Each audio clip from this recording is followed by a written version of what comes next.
Good morning. My name's John Harlow. I'm the station manager of Somerset Community TV. And this morning we have Denise Ducharme with us. And Denise Good morning. is the new town manager for the town of Madison. And we're excited to have a conversation this morning. Thank you, John. I appreciate the opportunity to be here and share some vision of the future with you. Yeah, great. So let's get a little background info. Okay. So you've lived in Madison for 40 years. 40 years. But before that, you grew up in Waterville. I did. I grew up in Waterville. I was the fourth child of six. My parents, Richard and Helen Carey. Dad was the mayor in Waterville for 8 years, and he was also in the State House of Representatives at that time. My mother was city clerk in Waterville, so I grew up in a very public service-oriented family. Yep. And that just kind of instilled in me a background for wanting to serve the public. Yeah, that's great. And so you went to Waterville High School? I did. I graduated from Waterville High School. From there, I went to the University of Maine at Orono, yep. And I got a bachelor's degree in public management. And I think they don't even call it public management anymore. I think now they call it public administration. Yes. Yeah. So, and I spent 2 summers at the town office as an intern in Bar Harbor. So if you've got to do a summer internship, right? Not a bad place to be. Not a bad place. So that kind of instilled in me a love for local government, yeah. As well as my favorite place on earth is Bar Harbor. Yeah. And I just really appreciated everything that the town employees, the town manager, the code enforcement, the assessor, the town clerk, the treasurer, tax collector, they were wonderful people, very warm and welcoming. Yep. And of course that's, more than 40 years ago. So, but that's where my heart has always been, is with being a public servant. Yes.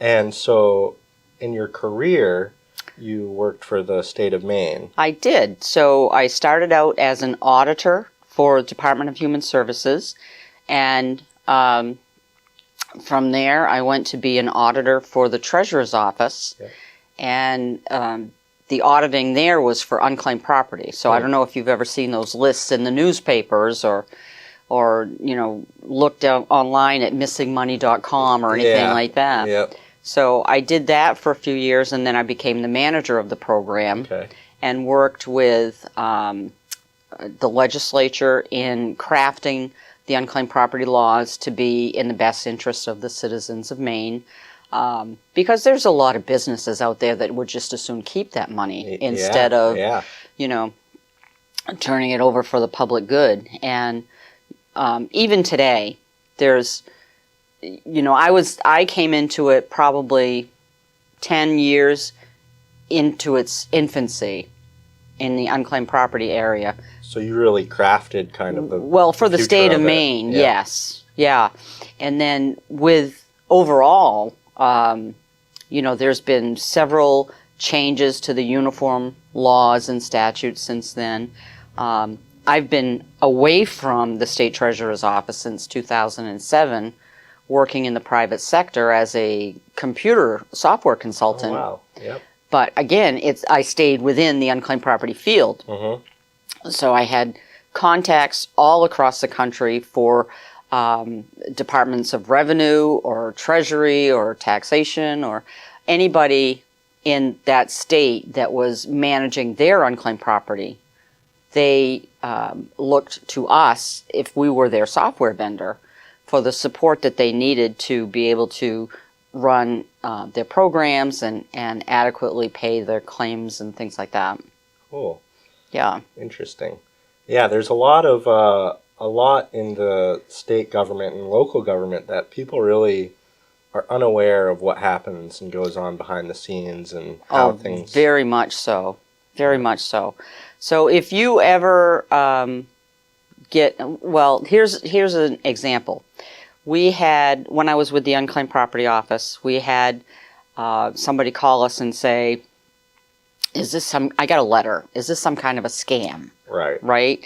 And, well, in that particular case, it was a scam, but it was an interesting scam in that they weren't trying to steal somebody's money.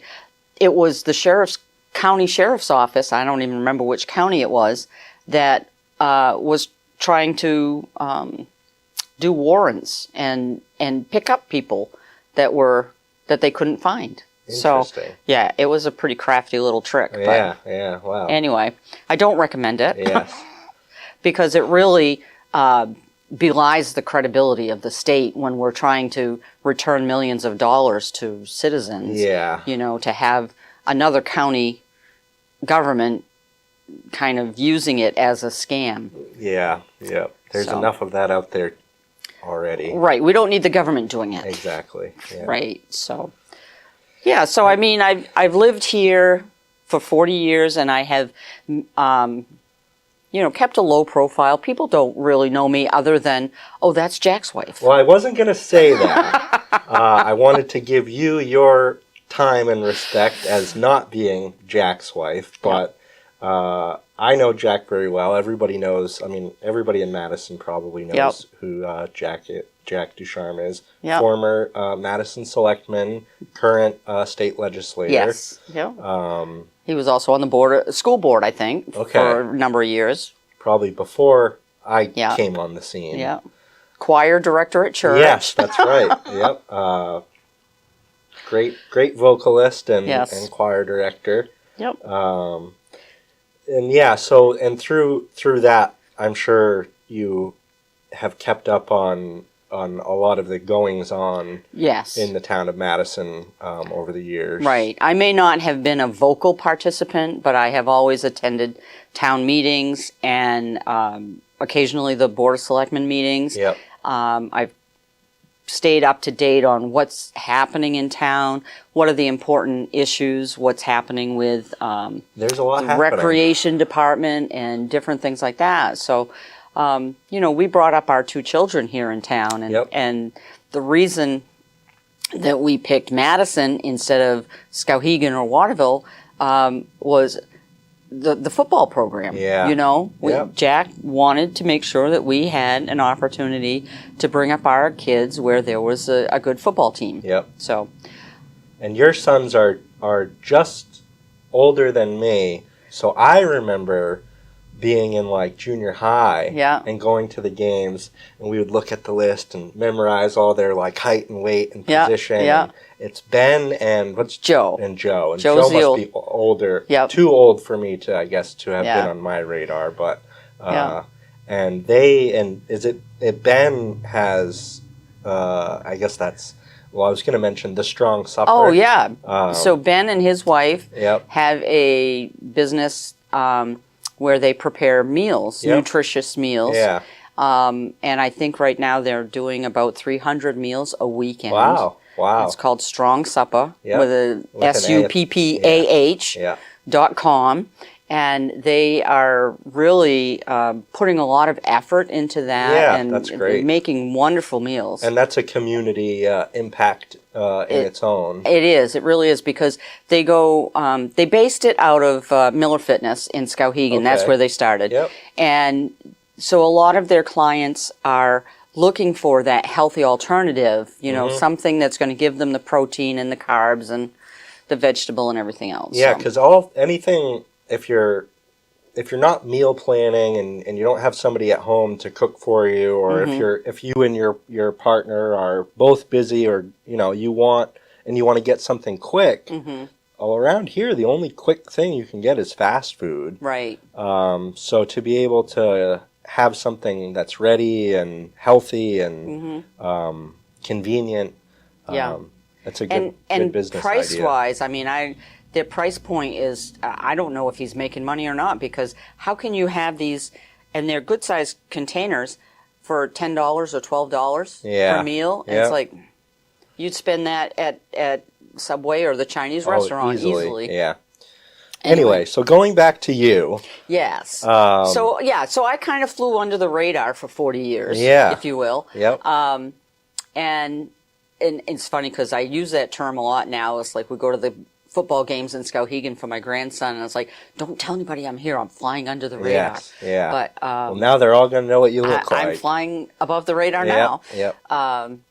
But yeah, so people didn't really know me because I didn't expand on what I did for public service or who I was as a computer consultant. Yeah. Working from home, you don't get out into the community a lot, and but here I am. So I'm excited and I'm thrilled to be able to have this opportunity. Yeah. So what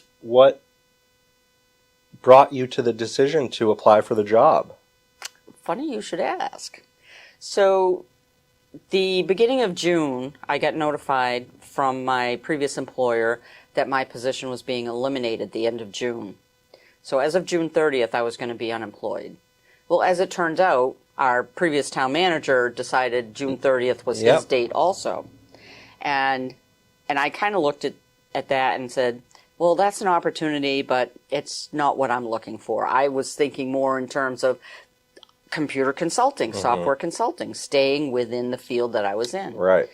But I had a few people reach out to me and say, you'd be really good at this, and you should apply for this.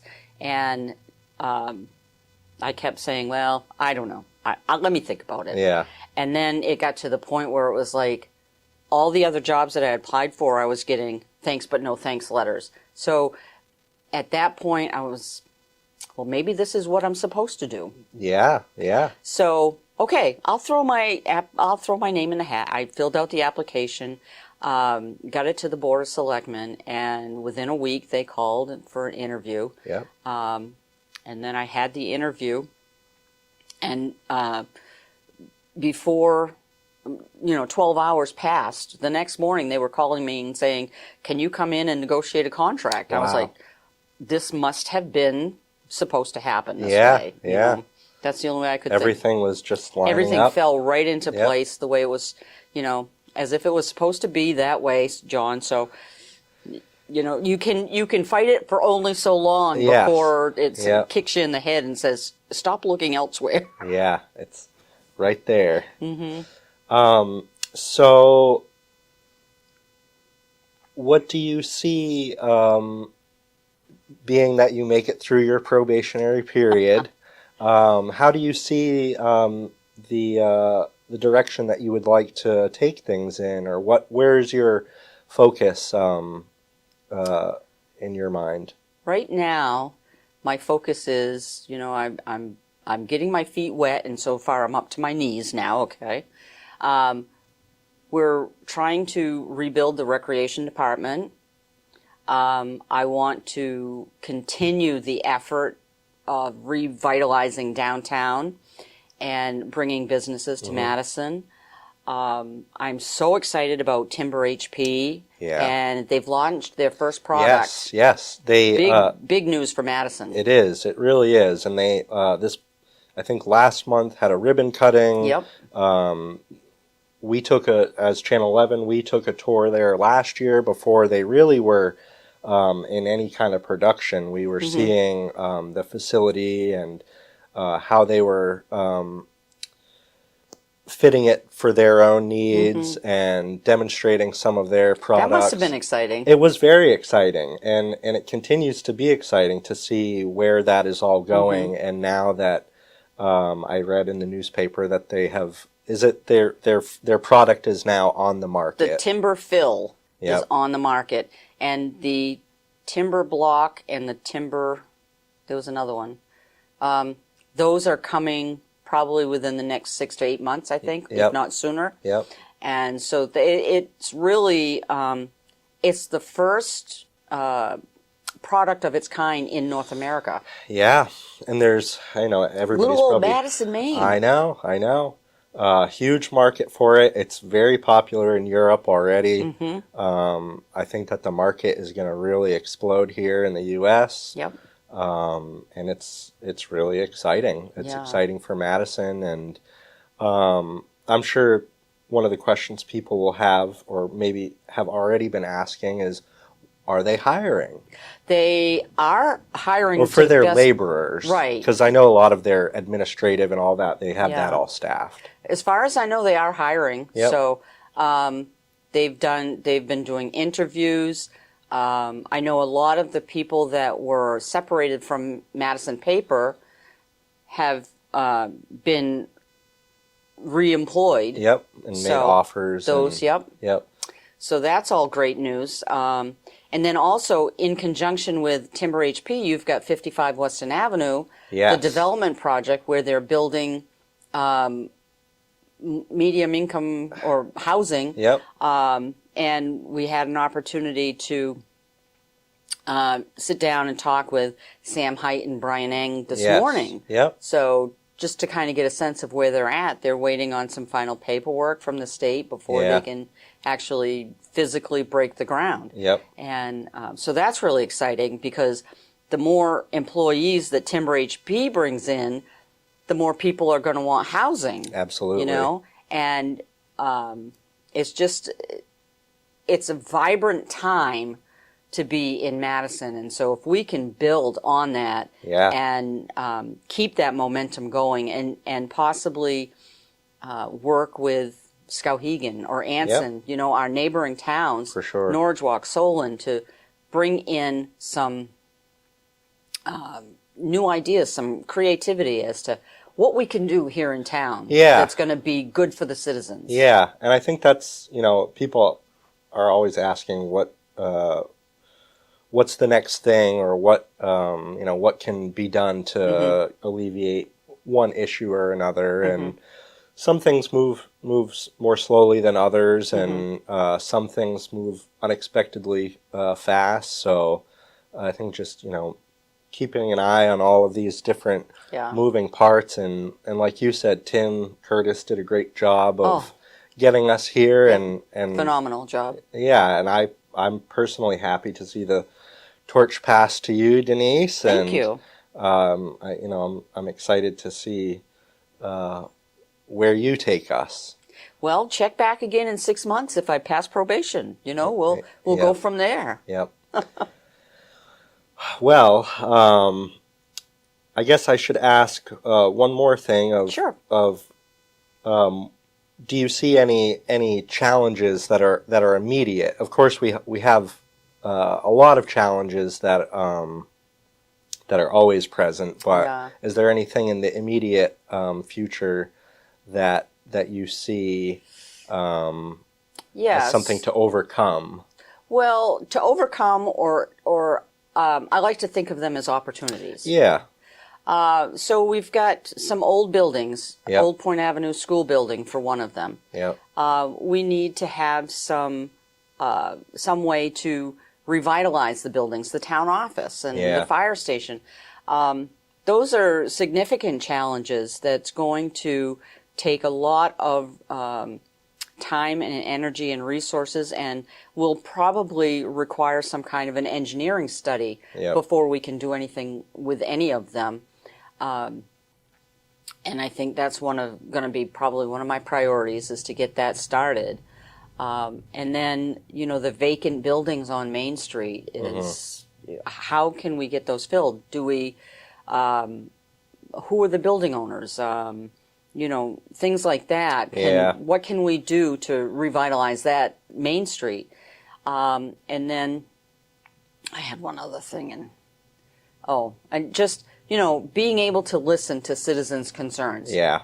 So, well, you read the article. So one of the things that I have tried to live my life by is I have 2 ears and 1 mouth, right? Yep. So do twice as much listening as talking, which unfortunately I've done the opposite on this interview, but. Wow.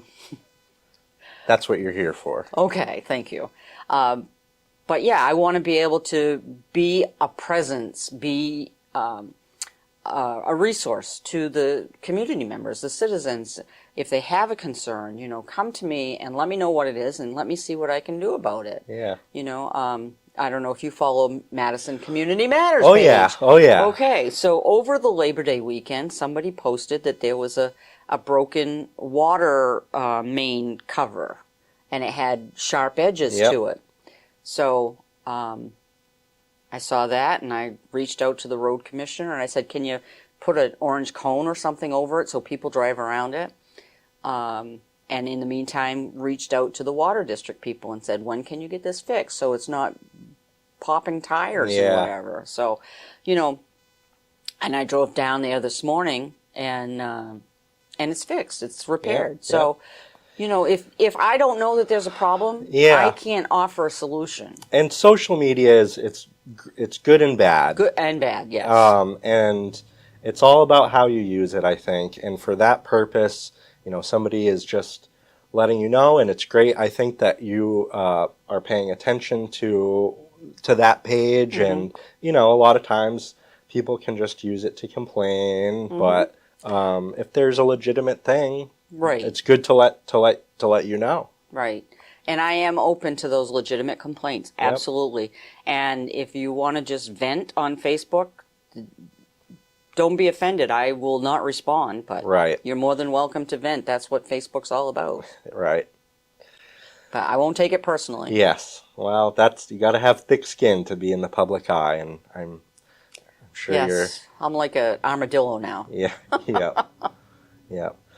Okay. Well, I promised we wouldn't go too long, so I hope that we can have you back to do another check-in soon. I'd like that. And we can, you know, the station is here for public, you know, for the betterment of the public. So anytime, and as any of our watchers know, Tim was great about coming in and doing these little PSAs and stuff like that. Okay. So I hope you continue that tradition. I and will that try. We have a great relationship with you here. I look and forward to it. yes, thank you very much. Thank you, John. Talk to you soon. Thank you.